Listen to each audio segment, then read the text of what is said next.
मंगलवार व्रत कथा। एक समय की बात है, एक ब्राह्मण दंपति की कोई संतान नहीं थी, जिस कारण वह बेहद दुखी थे। एक समय ब्राह्मण वन में हनुमान जी की पूजा के लिए गया। वहाँ उसने पूजा के साथ महावीर जी से एक पुत्र की कामना की। घर पर उसकी स्त्री भी पुत्र की प्राप्ति के लिए मंगलवार का व्रत करती थी।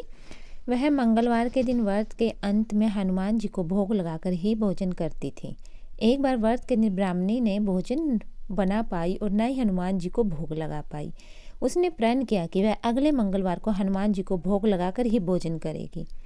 वह भूखी प्यासी 6 दिन तक पड़ी रही। मंगलवार के दिन बेहोश हो गई। हनुमान जी उसकी निष्ठा और लगन को देखकर प्रसन्न हुए। उन्होंने आशीर्वाद स्वरूप ब्राह्मणी को एक पुत्र दिया। कहा कि यह तुम्हारी बहुत सेवा करेगा। बालक को पाकर ब्राह्मणी बहुत ज़्यादा खुश हुई। ब्राह्मणी बालक को पाकर बहुत खुश हुई। उसने बालक का नाम मंगल रखा। कुछ समय उपरांत जब ब्राह्मण घर आया तो बालक को देख पूछा कि वह कौन है। पत्नी बोली, मंगलवार व्रत से प्रसन्न होकर हनुमान जी ने उसे बालक दिया।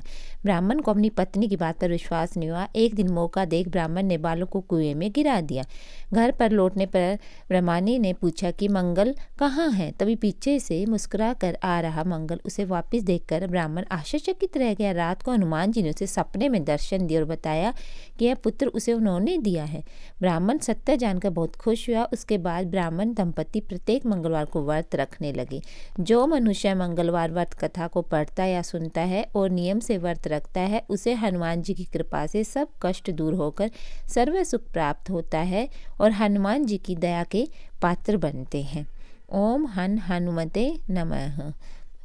हनुमान जी की पूजा के लिए हमें लाल रंग के पुष्प, लाल रंग के वस्त्र धारण करने चाहिए। लाल रंग को देखकर हनुमान जी ज़्यादा प्रसन्न होते हैं।